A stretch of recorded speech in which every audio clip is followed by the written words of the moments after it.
Hey Ankit this side. तो स्वागत है आपका मेरे यूट्यूब चैनल पे, जिसमें आज हम लोग डिस्कस करने वाले हैं Pitt's India act.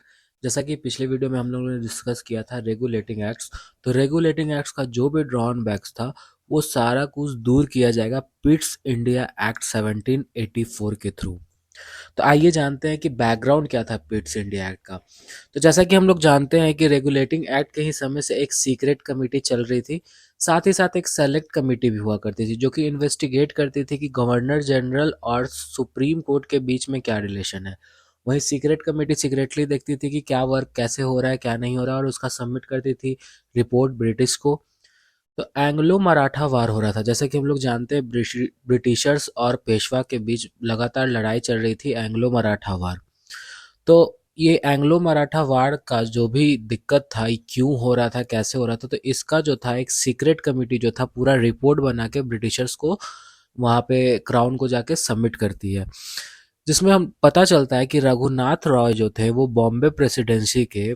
Bombay presidency जो ब्रिटिश ईस्ट इंडिया कंपनी का था उनसे क्या किए थे, ट्रीटी साइन कर लिए थे। और जैसे ही नाना फडणवीस को ये बात पता चलता है तो वो बंगाल प्रेसिडेंसी को कॉल करते हैं और बॉम्बे प्रेसिडेंसी का सारा बात बताते हैं और बोलते हैं कि आप एक और नया पैक्ट साइन कीजिए, जिसमें क्या कीजिए कि आप अपने लोगों को बोलिए कि वो उनसे पैक्ट हटा लें, और ये मैं एश्योरेंस देता हूँ कि आपके अलावा इंडिया पे कोई राज नहीं कर पाएगा। और अगर ऐसा नहीं होता है तो पूरा यूरोप राज करेगा, बस एक ब्रिटेन के लोग इंडिया पे राज नहीं कर पाएंगे। जिसके बाद क्या होता है कि लगातार ब्रिटिशर्स और पेशवा में क्या हुआ, लड़ाई हुआ, क्योंकि ये पूरा एक बैकग्राउंड था एंग्लो मराठा वार से पहले का। क्योंकि जो रघुनाथ राय थे और नाना फडणवीस थे, इन दोनों में लड़ाई था कि पेशवा का कौन होगा, मतलब जो भी मराठा का है वो कौन पेशवा बनेगा। फिर क्या होता है, ये एंग्लो मराठा वार से जो ईस्ट इंडिया कंपनी बहुत ही ज़्यादा लॉस में था, वो फिर से लोन के लिए अप्लाई करता है 1 बिलियन। तो इसके बाद जो था, इसीलिए सीक्रेट कमेटी जो थी वो रिपोर्ट सबमिट करती है। उसके बाद क्या होता है, एक बिल पास होता है, एक बिल इंट्रोड्यूस होता है पार्लियामेंट में इंडिया बिल के नाम से, जिसे कौन इंट्रोड्यूस करती है, फॉक्स एंड नॉर्थ। ये लोग कौन थे, वे वहाँ के लीडर थे जिनकी कोलिशन गवर्नमेंट थी। पार्लियामेंट जो थी वो अपोज कर देता है, पार्लियामेंट रिजेक्ट करता है। और क्यों रिजेक्ट करता है, क्योंकि पिट्स जो था वो बहुत ज़्यादा अपोज करता है। अब ये पिट्स कौन था, तो उनके बारे में भी हम लोग जानेंगे। जिसके कारण क्या होता है, गवर्नमेंट कोलैप्स कर जाती है, एक नया बिल इंट्रोड्यूस होता है पिट्स के द्वारा 1784 में। तो ये समझते हैं पिट्स कौन था। तो विलियम पिट्स जो थे वो पार्लियामेंट में 21 साल के एज में आए थे 1780 में, और 3 साल के ही अंदर वो यंगेस्ट प्राइम मिनिस्टर बन गए। इन्होंने ही उनका जो नॉर्थ एंड फॉक्स का जो इंडिया बिल था उसको रिजेक्ट करके एक नया इंडिया बिल फॉर्मुलेट किया था, और उसी को पास करवा के उसका क्या नाम पड़ा, पिट्स इंडिया एक्ट। इन्हीं के नाम से ये एक्ट पूरा मशहूर हुआ। तो जैसा कि हम लोग बैकग्राउंड देखे हैं कि सारा चीज़ जो था, लगातार एंग्लो मराठा वार हुआ, सीक्रेट कमेटी ने अपना रिपोर्ट सबमिट किया, और लगातार जो था क्या हो रहा था, रेगुलेटिंग एक्ट जो था अनसक्सेसफुल हो रहा था। तो उन्हीं रेगुलेटिंग एक्ट का जो भी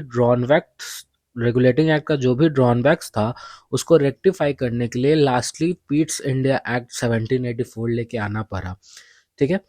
ये क्या करता है, ये ब्रिटिश ईस्ट इंडिया कंपनी जो था अब डायरेक्टली बाउट किसके कंट्रोल में हो जाती, तो ब्रिटिश गवर्नमेंट के। पहली बार ऐसा होने जा रहा था कि ब्रिटिश ईस्ट इंडिया कंपनी अब डायरेक्टली ब्रिटिश गवर्नमेंट के कंट्रोल में आ रही थी।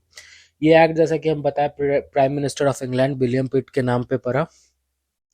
अब बात करते हैं इसके प्रोविजंस का। तो इसमें डुअल सिस्टम लाया गया। अब ये डुअल सिस्टम कैसा सिस्टम था, तो सबसे पहले जो था, कंपनी जो थी वो रिप्रेजेंट होगी कोर्ट ऑफ डायरेक्टर्स के द्वारा, और क्राउन जो है वो रिप्रेजेंट हो गए बोर्ड ऑफ कंट्रोल्स के द्वारा। कंपनी जैसा कि शुरू से कोर्ट ऑफ डायरेक्टर के द्वारा रेगुलेट की जा रही थी, तो वो रेगुलेट उन्हीं के द्वारा की जाएगी। लेकिन जो क्राउन थे उनके कुछ अब अलग एक बोर्ड ऑफ कंट्रोल होगा जो कि उस पर क्या करेंगे, सुपरवाइज करेंगे। इसी को क्या कहते हैं, डुअल सिस्टम ऑफ कंट्रोल। जो भी कमर्शियल अफेयर्स जो रहेगी कंपनी की, वो कोर्ट ऑफ डायरेक्टर्स देखेंगे, और क्राउन के जो बोर्ड ऑफ कंट्रोल है वो पॉलिटिकल, सिविल और अदर अफेयर्स जो था कंपनी का वो देखेंगे। क्योंकि हाँ, जैसा कि हम लोग जान रहे हैं 1600 में ईस्ट इंडिया कंपनी है, तो बेसिकली कॉमर्स करने के लिए आई थी, बिजनेस करने के लिए आई थी। लेकिन जैसे जैसे उसका इंडिया में पकड़ मजबूत होता गया, उसका पॉलिटिकल पावर भी बढ़ते जा रहा था। उसके बाद एक सीक्रेट कमेटी भी कंसिस्ट करती थी, जिसमें 3 डायरेक्टर्स होंगे, जो कि कोर्ट ऑफ डायरेक्टर और बोर्ड ऑफ कंट्रोल के बीच में लिंक स्टैब्लिश करने के लिए बना गया था। अब फंक्शनिंग देख लेते हैं ईस्ट इंडिया कंपनी का। तो it's India act, the functioning of east India company is classify into political function और कमर्शियल फंक्शन। तो दो तरह का फंक्शन में क्लासीफाई हुआ है, एक पॉलिटिकल और कमर्शियल फंक्शन।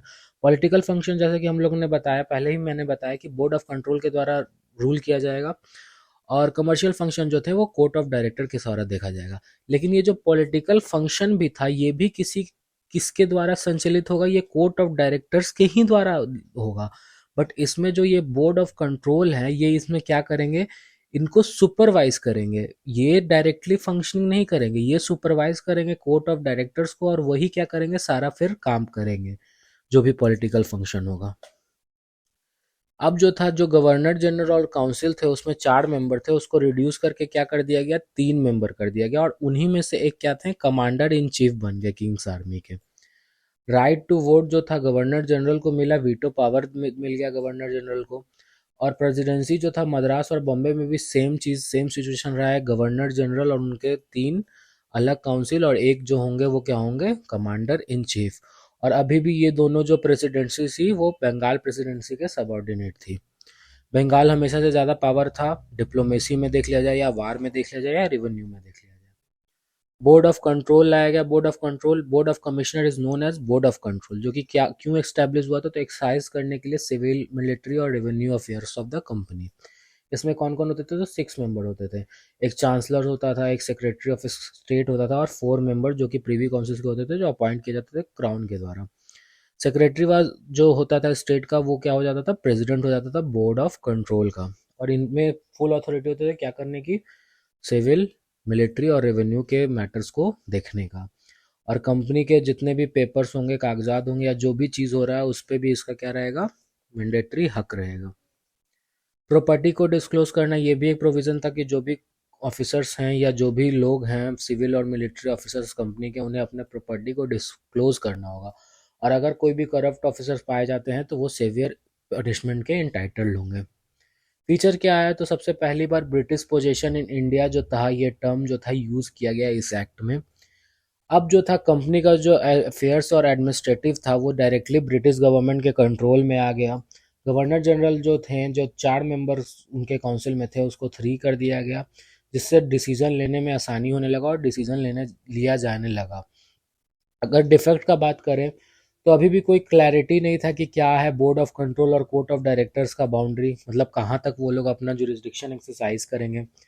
जो भी power of board of control और कोर्ट ऑफ डायरेक्टर और गवर्नर जनरल था, ये सब्जेक्टिव था, ऑब्जेक्टिव नहीं। ये तीनों लोग अलग अलग पावर लेके चल रहे हैं, अब इनका भी पावर क्लासीफाई सही से नहीं हो पा रहा है। और जो बोर्ड ऑफ कंट्रोल जो थे, उन पे एलिगेशन था कि ये फेवरेटिज्म मतलब नेपोटिज्म्स करते हैं। तो अगर वीडियो पसंद आया तो अपने दोस्तों के साथ शेयर कीजिए, लाइक कीजिए, कमेंट कीजिए, और अगर कोई भी क्वेरी होता है तो मुझे कांटेक्ट कर सकते हैं आप मेरे व्हाट्सएप के थ्रू, मेरे इंस्टा आईडी और मेल आईडी के थ्रू, जो कि डिस्क्रिप्शन में दिया गया है। और भी मेरे वीडियोस देखने के लिए मेरे चैनल पे विजिट करें, और रेगुलेटिंग एक्ट का जो लिंक है वो मेरे डिस्क्रिप्शन में आपको मिल जाएगा। तब तक के लिए थैंक यू।